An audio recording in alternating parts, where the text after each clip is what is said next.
2024 کا کیا یہ آخری رمضان ہوگا؟ حضرت محمد صلی اللہ علیہ وآلہ وسلم نے اپنی امت کو آنے والے ہر قسم کے فتنوں کے بارے میں آگاہ کیا۔ آخری رمضان کا بھی بتایا۔ کیا آخری رمضان ہے؟ بہت سی نشانیاں پوری ہو چکی ہیں اور سب سے بڑی نشانی یہ ہے کہ بسم اللہ الرحمن الرحیم ماہ رمضان امت مسلمہ کے لیے اللہ تعالیٰ کا خصوصی انعام ہے۔ یہ مہینہ نزول قرآن کا مہینہ ہے۔ اس ماہ مبارک میں پروردگار کی خاص رحمتوں اور برکتوں کا نزول، فراغی رزق، ایک دوسرے کی خیر خواہی اور جنت میں داخل ہونے کے لیے اور جہنم سے نجات حاصل کرنے کے لیے کی جانے والی کاوشوں کا مہینہ ہے۔ آخری کتاب اور شریعت کے نزول کے ساتھ ہی آن حضور صلی اللہ علیہ وآلہ وسلم کو نبوت کی بشارت دی گئی۔ امت مسلمہ پر نازل ہونے والے اس انعام و کرام کی خوشی اور شکرانے کے طور پر مسلمانوں پر ایک ماہ کے روزے رکھ کر اضافی عبادت کا تحفہ ملا اور پروردگار نے ارشاد فرمایا: اے ایمان والو، تم پر اسی طرح روزے فرض کیے گئے ہیں جیسے تم سے پہلے لوگوں پر فرض کیے گئے تھے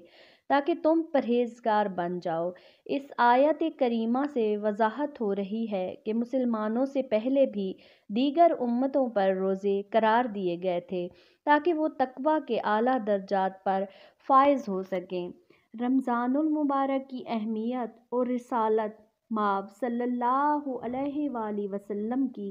اس حدیث مبارکہ سے بہت واضح ہو رہی ہے کہ جس میں آپ صلی اللہ علیہ وآلہ وسلم نے فرمایا کہ اگر معلوم ہو جائے کہ آخری رمضان کی کیا اہمیت ہے تو امت کو تمنا کرے گی کہ سارا سال ہی رمضان ہو۔ رمضان المبارک کا یہ مقدس مہینہ ساری دنیا کے مسلمانوں کے لیے ذکر و فکر، تسبیح، کثیر تلاوت و نوافل مل کر اور صدقہ و خیرات کا باعث بنتا ہے، اور اس مہینے کو پاک کر دنیا کا ہر مسلمان اپنے اپنے ایمان اور تقویٰ کے مطابق حصہ لے کر اپنے جسم و روح کے لیے تقویت کا سامان فراہم کرتا ہے۔ اسی طرح حضور اکرم صلی اللہ علیہ وآلہ وسلم کی یہ حدیث مبارکہ کہ روزہ گناہوں سے بچنے کے لیے ڈھال ہے۔ اس حدیث سے واضح ہو رہا ہے کہ روزہ دار صرف اپنے آپ کو کھانے سے ہی نہیں روکتا بلکہ روزہ دار کو فحش گوئی، بیہودہ اعمال، لڑائی جھگڑا اور گالی گلوچ سے پرہیز اور اجتناب کرنے کا بھی حکم دیتا ہے کہ اگر اس طرح کا کوئی معاملہ روزے دار کو پیش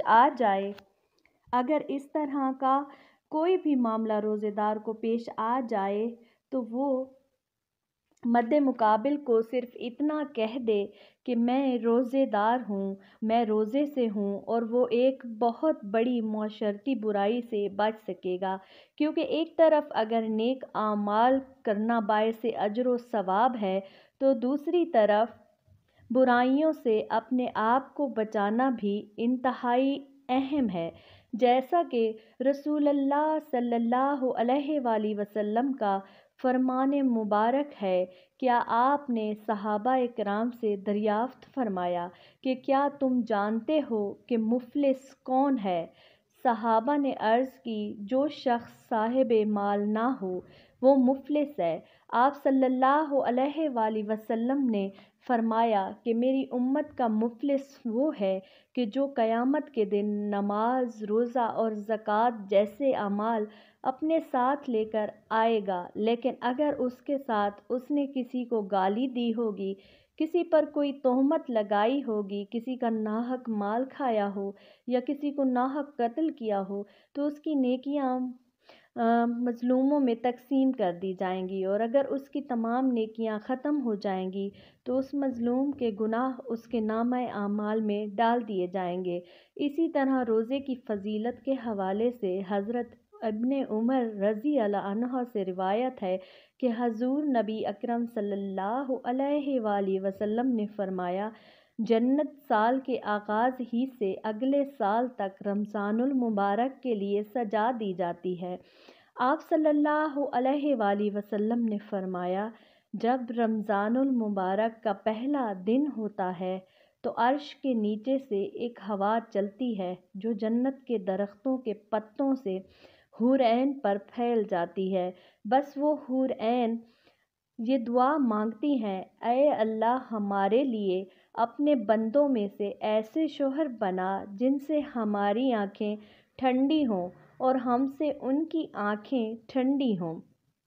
قرآن مجید میں اللہ تبارک و تعالیٰ نے روزے کا حکم دیتے ہوئے فرمایا، یعنی تم پر روزہ فرض کیا جاتا ہے شاید کہ تم متقی اور پرہیزگار بن جاؤ۔ یہاں پر یہ نہیں فرمایا کہ اس سے تم یقیناً متقی اور پرہیزگار بن جاؤ گے۔ اس آیت سے واضح ہو رہا ہے کہ روزے کا نتیجہ تو آدمی کی سمجھ بوجھ اور اس کے ارادے پر منحصر ہے، نہ کہ صرف روزہ رکھ لینے سے۔ اور جب تک انسان روزے کے اصل مقصد کو حاصل نہیں کر لیتا، یعنی تقویٰ اور پرہیزگاری، تب ہی روزہ اس کے لیے فائدہ مند ہے۔ وہی روزہ اس کے لیے فائدہ مند ہے اگر اس نے روزہ رکھ کر تقویٰ اور پرہیزگاری حاصل نہیں کی تو اسے کوئی فائدہ حاصل ہونے کی امید بھی نہیں رکھنی چاہیے۔ رسول اللہ صلی اللہ علیہ وآلہ وسلم نے اپنی امت کو آنے والے ہر قسم کے فتنوں کے بارے میں نہ صرف خبردار کیا بلکہ مستقبل میں رونما ہونے والے اہم واقعات کے بارے میں بھی آگاہ کیا، خاص کر ظہور امام مہدی اور خروج دجال سے متعلق واقعات کو تفصیلات بیان کیا گیا ہے، یہاں تک کہ حق و باطل کے ان دونوں اماموں کی ظہور و خروج سے ما قبل کے حالات کو قدرے تفصیل سے بیان کیا اور کچھ نشانیاں خصوصی طور سے بیان کیں تاکہ کسی ان پڑھ مسلمان کو بھی حق و باطل کی پہچان میں کسی قسم کا شک و شبہ نہ رہے۔ اسی طرح حضرت امام مہدی کے ظہور سے متعلق بیان کی گئی احادیث کے بارے میں اسلاف کا یہ طریقہ چل رہا ہے کہ وہ اس کے متعلق نشانیوں کو ہمیشہ اپنے سامنے رکھ دیں تاکہ حضرت امام مہدی کے ظہور کے وقت حق و باطل کے درمیان ہونے والے معرکے میں وہ حق کے ساتھ کھڑے ہوں اور باطل ان کو دھوکہ نہ دے سکے۔ حضرت امام مہدی کے ظہور سے قبل قریب ترین نشانیوں میں سے ایک نشانی رمضان المبارک میں ایک زوردار آواز سنائی دے گی، وہ چیخ کی صورت میں ہو یا دماغ کی صورت میں نصف رمضان کی رات یعنی 15 شب کو ہوگا اور وہ جمعہ کی شب ہوگی۔ اسی طرح اس رمضان میں سورج گرہن کا ہونا، آسمان پر ستون کی مانند کسی چیز کا روشن ہونا اور سب سے بڑھ کر اس رمضان میں ملک شام میں سفیانی کی جانب سے مسلمانوں کا قتل عام کرنا وغیرہ۔ رسول اللہ صلی اللہ علیہ وآلہ وسلم نے فرمایا، رمضان میں ایک زبردست آواز آئے گی۔ صحابہ کرام نے پوچھا، یا رسول اللہ صلی اللہ علیہ وآلہ وسلم، آواز رمضان کی اول میں ہوگی، درمیان میں یا پھر آخر میں؟ آپ صلی اللہ علیہ وآلہ وسلم نے فرمایا، نصف رمضان میں۔ جب نصف رمضان میں جمعے کی رات ہوگی تو آسمان سے ایک زوردار آواز آئے گی جس سے 70,000 لوگ بے ہوش ہو جائیں گے اور 70,000 اندھے ہو جائیں گے اور 70,000 بہرے ہو جائیں گے۔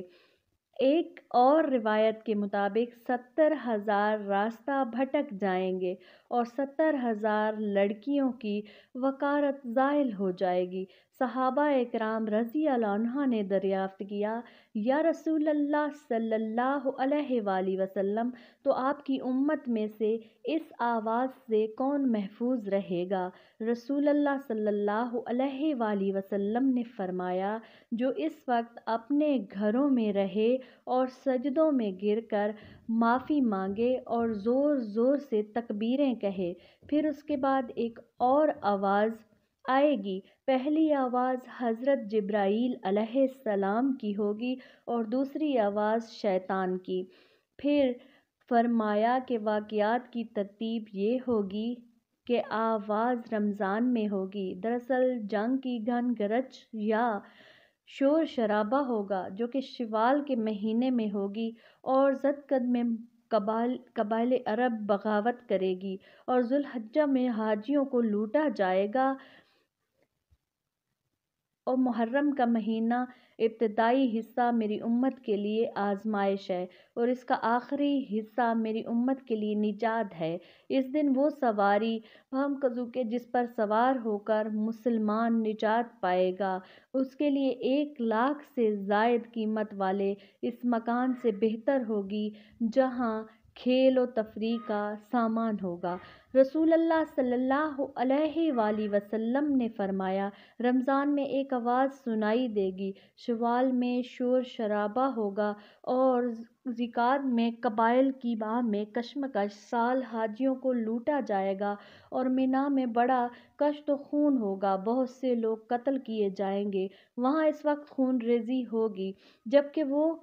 جب تو قتل کیے جائیں گے، وہاں اس وقت خون ریزی ہوگی جبکہ وہ جمرہ عقبہ میں ہوں گے، اور محرم میں ایک ندا دینے والا آسمان سے ندا دے گا کہ جان لو یہ مہدی اللہ کا خلیفہ ہے، اس کی سنو اور اطاعت کرو۔ حضرت عبداللہ ابن مسعود رضی اللہ عنہ سے روایت ہے کہ رسول اللہ صلی اللہ علیہ وآلہ وسلم نے فرمایا، رمضان میں چیخ سنائی دے گی تو شوال میں شور شرابہ ہوگا، اور ذوالقعدہ میں قبائل کی بغاوت ہو، اور ذوالحجہ میں خون، اور محرم کا مہینہ تو کیا ہی مہینہ۔ ہم نے پوچھا کہ یا رسول اللہ صلی اللہ علیہ وآلہ وسلم، یہ چیز کیسی ہوگی؟ آپ صلی اللہ علیہ وآلہ وسلم نے فرمایا، 15 رمضان المبارک جمعے کی رات کو دھماکہ ہوگا، سونے والے کو بیدار کرے گا، کھڑے ہونے والوں کو بچھا دے گا۔ شریف زادیاں اپنی خلوت گاہوں سے جمعے کی رات کو نکل آئیں گی۔ اس سال زلزلے کثرت سے آئیں گے۔ جب تم جمعہ کے دن فجر کی نماز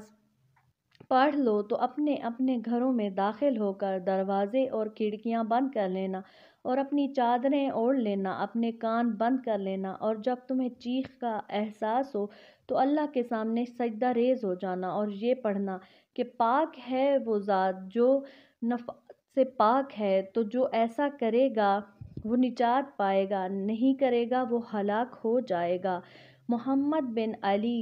رحمۃ اللہ علیہ کا قول ہے، 2 نشانیاں ہیں جو زمین اور آسمان کی تخلیق سے لے کر آج تک نظر نہیں آئیں۔ پہلی، رمضان المبارک کی رات چاند گرہن لگے گا، اور دوسری 15 رمضان کو سورج گرہن لگے گا۔ جب سے اللہ نے زمین و آسمان کو پیدا کیا ایسا نہیں ہوا۔ یہ بات حقیقت ہے کہ سورج گرہن ہمیشہ چاند کی شروع کی تاریخوں میں ہوتا ہے، پر چاند گرہن ہمیشہ ایام 20 یعنی 13، 14 اور 15 کی تاریخ کو ہوتا ہے، لیکن ظہور مہدی سے قبل رمضان میں یہ ترتیب بدل جائے گی۔ حضور پاک صلی اللہ علیہ وآلہ وسلم نے فرمایا، ایک رمضان ایسا آئے گا جس میں ایسی شدید آواز آئے گی اور دنیا میں کوئی نہیں جان سکے گا کہ آواز کہاں سے آئی۔ آپ صلی اللہ علیہ وآلہ وسلم نے فرمایا کہ اگر رمضان میں ایسی آواز سنائی دے جس کا کوئی کھوج نہیں لگایا جا سکتا، تو پھر 1 سال کا رزق اپنے گھروں میں سمیٹ کر رکھ لینا کہاں کی عقل مندی ہے۔ حضرت جابر رضی اللہ عنہ فرماتے ہیں، میں نے رسول اللہ صلی اللہ علیہ وآلہ وسلم کو یہ فرماتے ہوئے سنا کہ میری امت میں ایک جماعت یوم قیامت تک سربلندی کے ساتھ حق کے لیے برسر پیکار رہے گی۔ اس سے معلوم ہوتا ہے کہ مومنین کی ایک جماعت قیامت کے دن تک زندہ رہے گی مگر جس مندرجہ ذیل احادیث سے طیبہ میں صراحت ہے کہ قیامت سے پہلے تمام مومنین کو موت آ جائے گی، قیامت کے دن کوئی مومن زندہ نہیں ہوگا۔ حضرت علی رضی اللہ عنہ سے پوچھا گیا کہ وہ کون سا عمل ہے جس سے موت کے وقت ملک الموت انسان کی تعظیم کرتا ہے، اس کی روح سکون سے قبض ہوتی ہے؟ تو حضرت علی رضی اللہ عنہ نے ارشاد فرمایا، اے شخص، وہ 3 عمل یہ ہیں جو انسانیت 3 کام کرتا ہے تو فرشتہ موت اس کی تعظیم کرتا ہے، یوں وہ اپنے مالک حقیقی سے ملتا ہے۔ حضور پاک صلی اللہ علیہ وآلہ وسلم کی وفات کا وقت قریب آیا تو آپ صلی اللہ علیہ وآلہ وسلم نے فرمایا، کیا میری امت کو موت کی تکلیف برداشت کرنا پڑے گی؟ تو فرشتے نے کہا، جی ہاں، کرنا پڑے گی۔ آپ صلی اللہ علیہ وآلہ وسلم کی آنکھ مبارک سے آنسو جاری ہو گئے تو اللہ تبارک و تعالیٰ نے فرمایا، اے محمد صلی اللہ علیہ وآلہ وسلم، آپ کی امت اگر ہر نماز کے بعد آیت الکرسی پڑھے گی تو موت کے وقت اس کا ایک پاؤں دنیا میں ہوگا اور دوسرا جنت میں ہوگا۔ حضرت سیدنا ابو امامہ رضی اللہ عنہ فرماتے ہیں کہ رسول اللہ صلی اللہ علیہ وآلہ وسلم نے فرمایا، جو شخص ہر فرض نماز کے بعد آیت الکرسی پڑھے تو اس کو جنت میں داخل ہونے سے موت کے سوا کوئی چیز نہیں روک سکتی۔ ام المومنین سیدہ عائشہ صدیقہ رضی اللہ عنہا فرماتی ہیں کہ میں نے نبی پاک صلی اللہ علیہ وآلہ وسلم کو دیکھا کہ جب آپ صلی اللہ علیہ وآلہ وسلم سکرات الموت میں مبتلا تھے تو آپ علیہ السلام کے پاس پانی کا پیالہ رکھا تھا جس میں پانی تھا۔ آپ صلی اللہ علیہ وآلہ وسلم اس عالم میں اپنے ہاتھ ڈبوتے، اپنے پیشانی مبارک پر پھیرتے اور یوں فرماتے، اللہ موت کی نشانی سختی دور کرنے کے ساتھ میری مدد فرما۔ اللہ رب العزت ہمیں بھی موت کی سختی سے محفوظ فرمائے۔ ناظرین، کومنٹ باکس میں اللہ تعالیٰ کے 99 ناموں میں سے ایک نام ضرور ٹائپ کر دیں۔ جزاک اللہ۔